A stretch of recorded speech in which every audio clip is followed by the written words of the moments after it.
visited Japan. That's where I became a married man.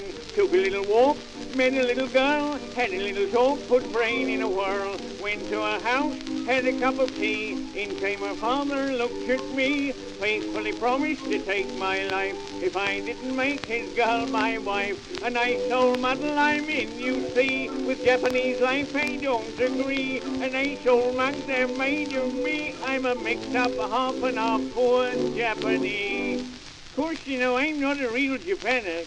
Oh, my word, no. You see, I went out there as a tea merchant. The man that sold me the plants, he made a mistake. Give me rhubarb. Of course, I didn't know when it came up, and I didn't want to lose over it, so I christened it the New Season Shoo-Shoo. And I didn't sell much shoo-shoo. I only sold half an ounce to one man, and he came back next morning with a revolver and wanted his money back. Well, one morning I was up very early. Of course, you know, everything is so different in Japan. Mornings over in Japan are much earlier than what they are over here. As a matter of fact, sometimes you have to sit up all night to be in time for the morning. Well, one morning I was up very early watering the the shoo-shoo, when all of a sudden I saw a lady's head over the wall. Well, of course, I didn't know whether it was a lady's head or a bulldog at first, because everything is so different in Japan, you know. Well, then she drew my attention with a lump of wood, and I turned round and looked at her, and then she winked at me. Winked with her ear.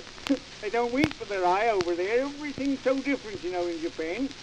Well, then I walked up to her backwards. Of course, like to make the people think that I was coming away from her, you see. And then she asked me if I'd come over and have a cup of tea. Well, of course, I went over, but Lord bless my heart and soul, I hadn't been in the place 2 minutes before in came her father. And when he saw me, he pulled out a sword about 2 feet long, and he says, "Young man, sit down."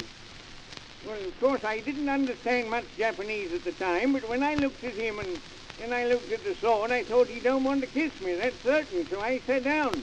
And he says, "Young man, you've got to marry my daughter Lung Lung." That was her name, Lung Lung. I call her One Lung for short.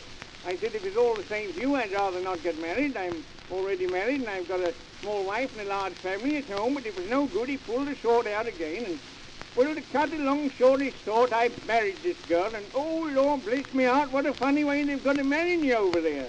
Have to walk to the church on your hands, and people tickle the soles of your feet as you walk along, and then when you get in the church, you have to turn around 3 times and kiss the bride.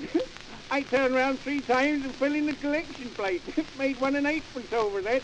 But my word, what a temper she has got for all day long. My Japanese wife, she gives me nothing else but king-kang, but I only sling-clang, then she gives me bing-bang. All day long upon the tom-tom you should hear a ting-tang, sing a song, a ding-a-dong of Japan.